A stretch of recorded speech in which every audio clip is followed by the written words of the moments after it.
Hello, Governor. It's your boy B3 back with another review. Hey, we got a graphic novel review for you guys today. Suicide Squad Volume 1, The Black Vault from DC Comics, and it's spinning out of the Rebirth event. We got Rob Williams, one of my favorite artists of all time. Actually, probably my favorite artist. Jim Lee, Philip Tan, Jason Fabok, Ivan Reis, Gary Frank. Like the highest names in the art world, like on this book. It's crazy. Leonardo da Vinci might as well made this book, you know what I'm saying? I'm going to read you the back of the book here.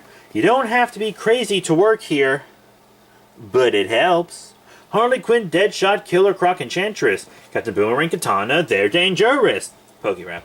They're deadly, they're deeply unstable, and they're our only hope.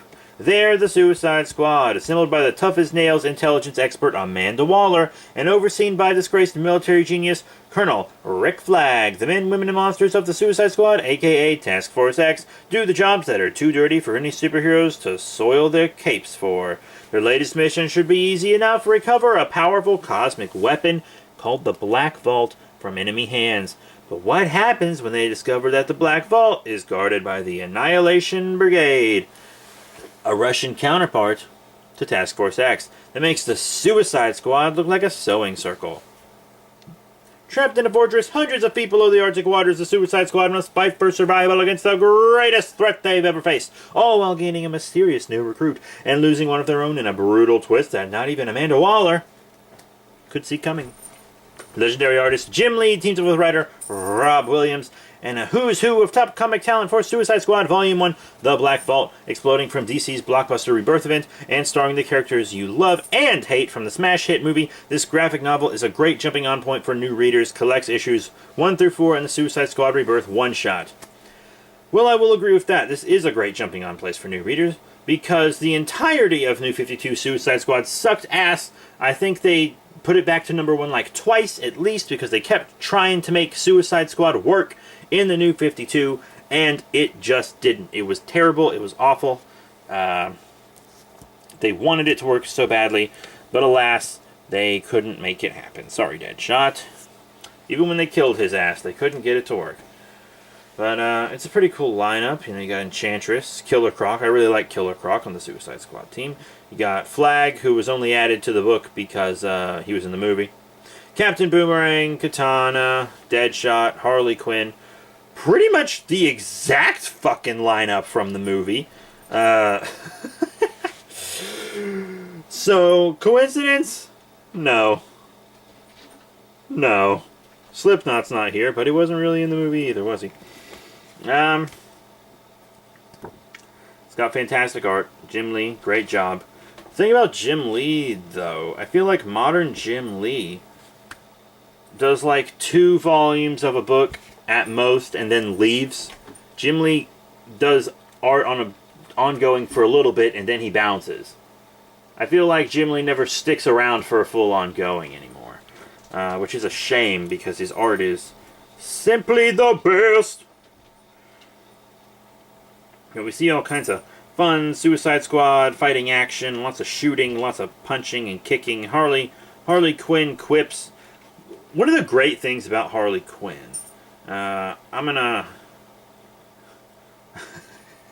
suck Paul Dini's dick here for a second. One of the great things about Harley Quinn is that she's a comedic relief character that also carries her weight. Lots of the time in team books, the comedic relief character literally is just there to break tension for the audience, but they never do anything of value for the team. She is excellent comedic relief, and she's one of the most valuable members of the entire team. Lots of the time she does stuff by herself and still manages to be funny and not feel forced in this book. She's very well done in this book. I enjoy it very much. This is one of the best Suicide Squad stories I've ever read, actually, because I'm not a big Suicide Squad fan, actually. The movie sucked. The book usually sucks.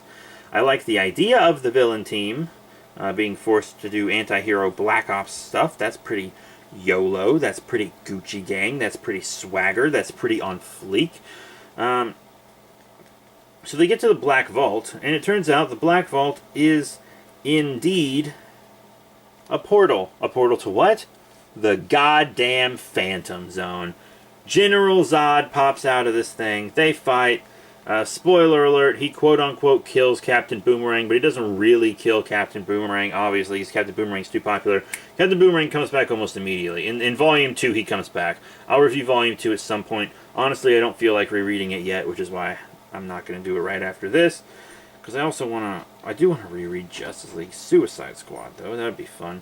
But, this is a good book. You know, it's not terribly long. It's a pretty normal length for a Volume 1, especially a Rebirth one. $16.99 USA. Yeah, that's fair. It's probably cheaper on digital. I'm kind of starting to recommend digital just because it's cheaper and it saves physical room. There are some books I think you should read physical. Watchmen, Batman, White Knight. Anything with really long panels should probably be read physical. But lots of stuff, like the paneling in this is pretty basic for the most part. DC Rebirth likes to use a lot of Watchmen paneling, which is completely intentional. But Watchmen paneling is really all just boxes that are the same size. So, big 9, 3, 3, 3. You know, that's the Watchmen paneling. Y'all know what's up. Y'all know what I'm talking about. But that's it. You know, it's a fun book. Enjoyable. Killer Croc pukes in it. If you want to see that, you know, definitely check it out. Or maybe that was in Volume 2. You know, and you read all this stuff and then it gets mixed up. But it's in this volume. It is. It's in this volume. Oh, and one more thing I want to point out. Amanda Waller, she's a big girl again. Amanda Waller being a larger woman is one of the greatest things about her character. Okay, so it's already hard enough for an African American to make it to her position, and it's really hard for a woman to make it to her position as well. But an African American woman who's also large, making it to her position in the government and having as much power as she does in America, where all three of those types of people are put down, you know she's tough as hell. And she was like a skinny twig in the New 52. Everyone had to be super pretty in the New 52. And I'm talking about the men also. Lobo had to be a pretty boy. Fuck that. Amanda Waller, big girl. 100% best way to go. She's more intimidating. She's more believable. She's more everything. She's more all her good qualities. Amanda Waller's great. Amanda Waller's hella entertaining to read. And honestly, being bigger makes her more unique, for one thing, and just gives her more of a presence. That's not a joke. I mean, she's a fantastic character. I love her.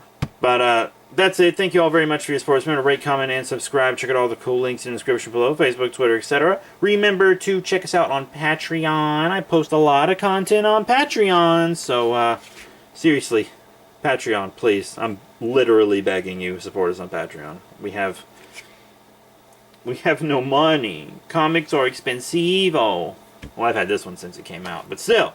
That's it. Thank you all very much for your support. Remember to rate, comment, and subscribe. Check out all the cool links in the description below. Facebook, Twitter, etc. And I will be seeing you all. What's that? Later.